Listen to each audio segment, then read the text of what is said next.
Hi, and welcome back to the ghbond channel. We're going to do a Tuesday night live. That means I don't have time for edits. Do I have the skills to record without edits? No, but you want the content, you're just going to have to live with my buzz and my other pauses and my otherwise not totally top-notch delivery in order to get the information. So sorry about that, but here we go. So this is a educational video for you to learn my thoughts about RMSL. I've been with RMSL for 3 years, the stock market for 40 years, so maybe I know a thing or two that you might not have thought of yourself before.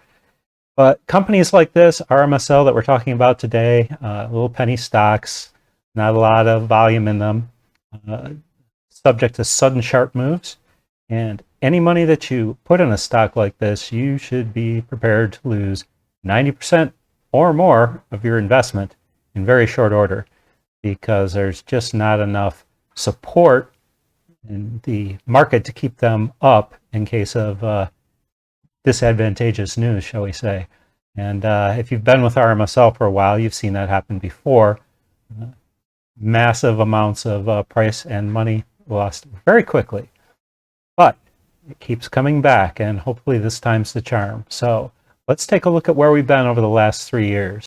Okay, so this is the 3-year chart, and you see this band. We drew this band in a very long time ago. If you go back and look at the videos, we've always had this band there. And what this band is this where RMSL hangs out when there's really not a lot going on, not a lot of prospects for anything going on with the mask, no FDA approval in near-term sight.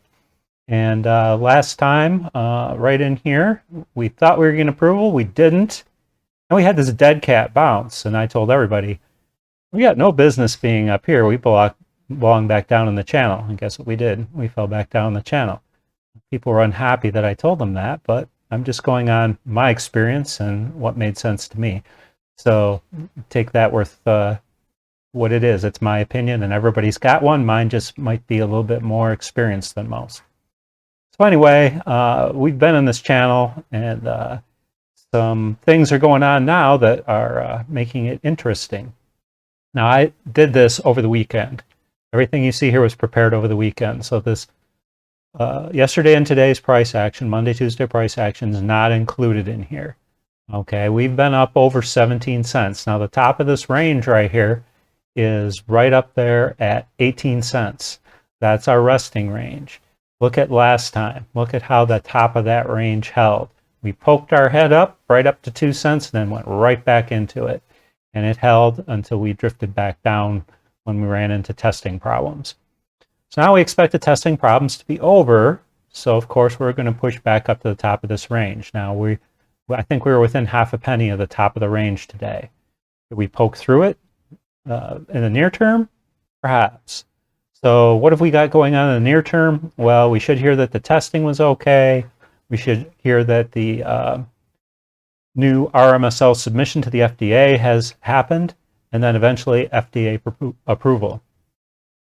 Well, I thought I would prepare what I think is going to happen with the price based on everything that I just mentioned.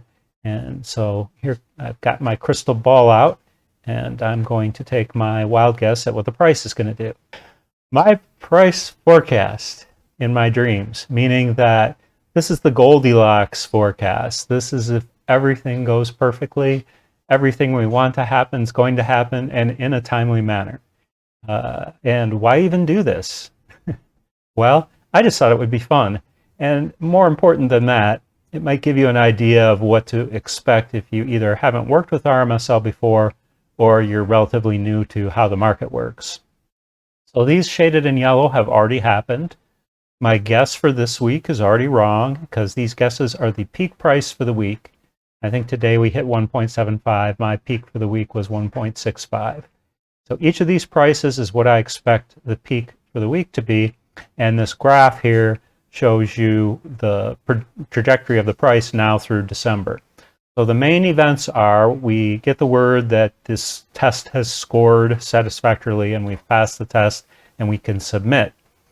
Then 2 weeks later they submit. Now, it's RMSL. probably be a month, and they probably won't apologize. But we're, again, going with the best hopes type scenario in this forecast. And even if this forecast stretches out, but it's still correct, it'll likely be fun to see where it comes in. I have another column here to put the actuals in, and when we're all done, if it's even anywhere close, I'll present a new chart with the projected and the actual. So after FDA submission, there's a lot of months where nothing happens. How many months? We don't know. But I'm just going to go by their projected FDA approval by the end of the year and say that what's going to happen here, and this is this portion here, we go up a little bit after we get the FDA submission, but then there's really not a lot going on. Price starts to drift lower. Really no reason to buy, and people get bored and they want to take money and invest in other things. So they slowly drift down. Then at some point, people start saying, okay, maybe RMSL puts out another PR, says we expect, approval by this date, and everybody starts to get excited again, and then it starts to go up, okay? And right before approval, I'm thinking this time we hit a higher price. Usually we got in the 4s. I think we're going to hit a little over 5 this time. Just what I think. It doesn't really mean anything. Then after approval, my range of where we'll go after approval based on 5 is somewhere between 8 and 12 is the jump we'll get upon FDA approval.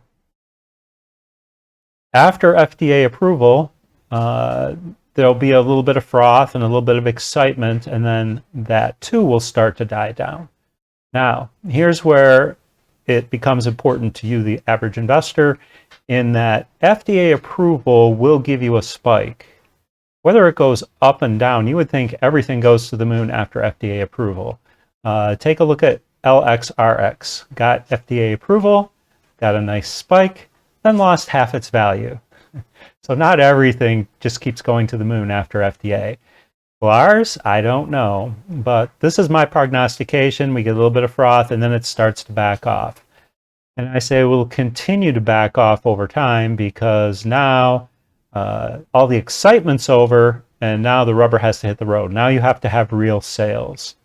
And almost certainly the first sales numbers won't be exciting enough to support this price, so it'll back off for a while. Those of us who want to hold, I'm certainly going to be holding a large portion of RMSL until hopefully a buyout in the future. We may see very much higher prices than 12 cents. By the way, these are all in cents, not dollars. So we'll be holding a lot of our shares, looking for a buyout somewhere between 20 and 50 cents. And hopefully that'll be within a year or two. Some people may not want to hold that long, so after FDA approval, I suggest you make your decision. What are you going to hold for the long term, and what are you going to get rid of now? If you decide to get rid of some on the FDA approval, and then it starts to come back up and make new highs, you can always buy it back. But odds are that things are going to slow down for a while after FDA approval until the RMSL sales start to pick up steam. But again, all this is prognostication, and how good is prognostication when it comes to RMSL? For a little bit of intelligence on that, let's go back to one of the old slides from the beginning of the year. This is the company guidance we got from RMSL. Delta wave testing to be completed by mid-February to mid-March. Upon completion, we plan on immediately submitting our finalized FDA 510K. Wow. So by the time we're expecting approval, it'll be 10 months from when they told us that they would be possibly completing testing. So things tend to drag on with RMSL, but we're giving this one more chance. If they drop the ball this time, I don't know about the rest of you investors, but I can make more money somewhere else if they're not going to bring the ball over the goal line. So let's cheer them on, hopefully to victory. and we'll update you again as things progress.